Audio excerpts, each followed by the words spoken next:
of the strangest real estate stories you may ever see. Entire cities designed to look like Paris, so why doesn't anybody want to live there? All right, what is up, people? It's your boy Daniel Coleman, and man, do I have a wild one for you today. Welcome to our channel.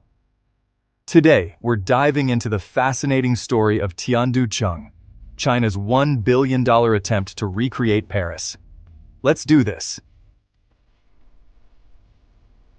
Okay, so let's kick things off with the absolute headline grabber. Tianducheng, or Sky City, wasn't just inspired by Paris. These guys set out to create a near-exact replica. The centerpiece? Their very own Eiffel Tower. Tianducheng's version is a still pretty damn impressive 108 meters tall. It's a statement, a landmark, undeniably there. But it's not just about the tower. The developers meticulously planned and constructed Parisian-style buildings. We're talking classic Haussmann architecture. They even replicated specific squares and fountains. Walking through parts of Tianducheng, you could almost fool yourself into thinking you'd been teleported. The commitment to the aesthetic is just wild. It's the foundation of this whole incredible, slightly bizarre, and utterly fascinating project. Alright, so you're probably thinking, building a fake Paris sounds expensive. And you would be absolutely right. The development of Tian Du Cheng kicked off back in 2007, and they threw some serious cash at it. A cool $1 billion.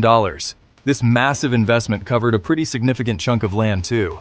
We're talking about 164 acres. The plan wasn't just to build a tourist attraction, it was to create a place where people would actually live. The vision was for a thriving community, a slice of European elegance. The target? To house around 10,000 residents. This wasn't just about architectural mimicry, it was a serious urban development project. It's a bold move, a high-stakes game of urban planning and cultural importation. So, they built it. The $1 billion were spent, the mini Eiffel Tower was up, the Parisian apartments were ready. The big question then became, if you build it, will they come?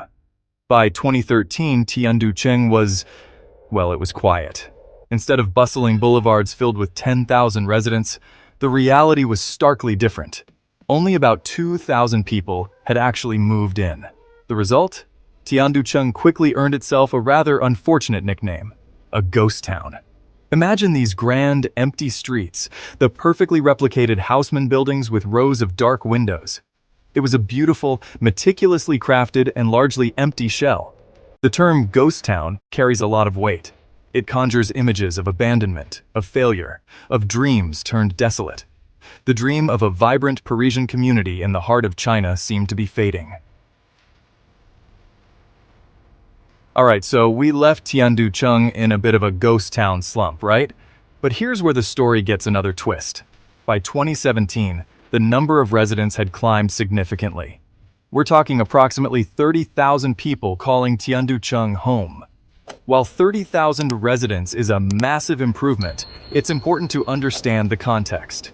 This growth often includes the surrounding, more conventional Chinese-style developments. The Paris bit itself, while more populated, didn't suddenly transform into a bustling metropolis overnight. It was evolving, certainly, but into something perhaps a bit different than the original blueprint. So, why the initial struggle? Why did it take so long for people to move into this billion-dollar Parisian dreamscape? The city is situated in the suburbs of Hangzhou, which itself is a major city. But Tianducheng isn't exactly downtown Hangzhou.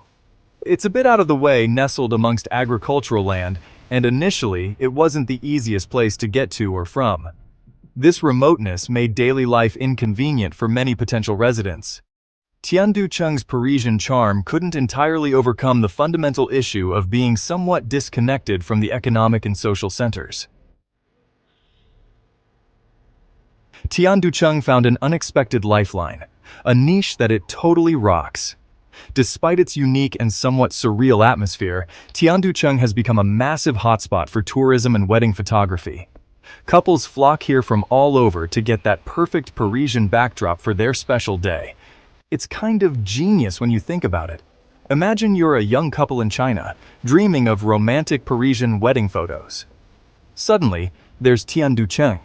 You've got the Eiffel Tower, the grand boulevards, the European-style architecture, all the visual cues of Paris. It's a ready-made, picture-perfect set. Now, you might be thinking, Tianducheng is a total one-off, a uniquely bizarre project. But here's a mind-bender for you. Tianducheng is actually part of a much larger trend in China known as Duplitecture. China has for years been building replicas of famous global cities, landmarks, and even entire towns. Tianducheng's Paris is not alone in this architectural hall of mirrors.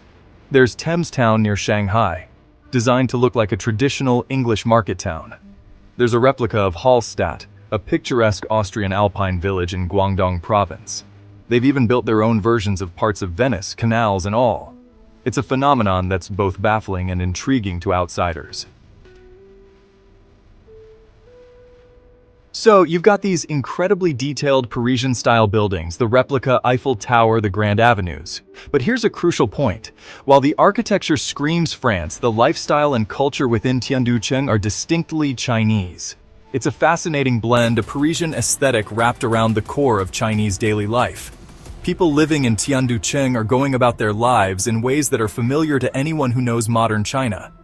They're shopping in local markets that might be housed in European-style facades, but sell Chinese groceries. The language spoken is Mandarin. The festivals celebrated are Chinese festivals.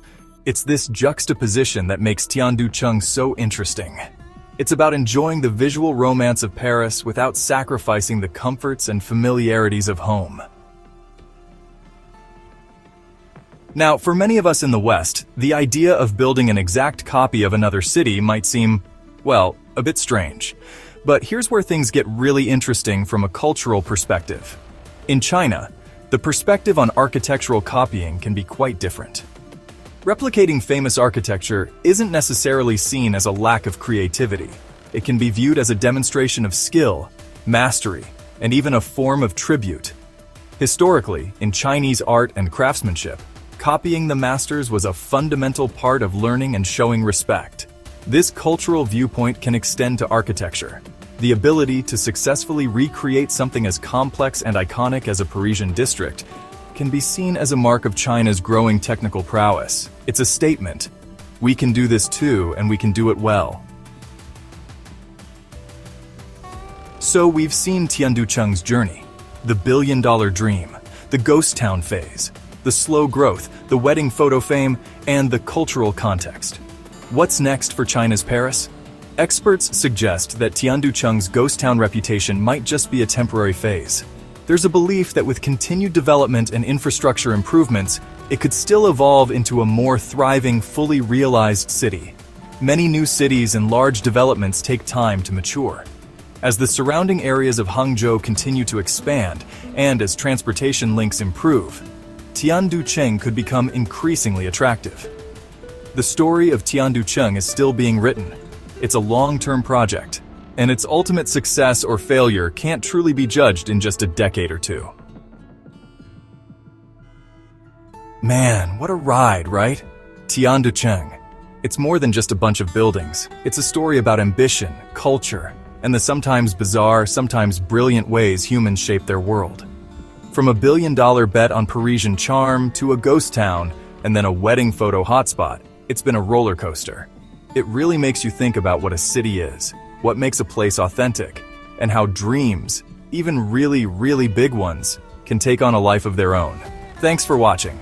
If you enjoyed this video and our deep dive into the weird and wonderful world of Tianducheng, don't forget to like, comment, and subscribe for more fascinating stories from around the world. Let me know in the comments what you thought. Would you visit? Would you live there? I want to hear it all. See you next time. Peace out.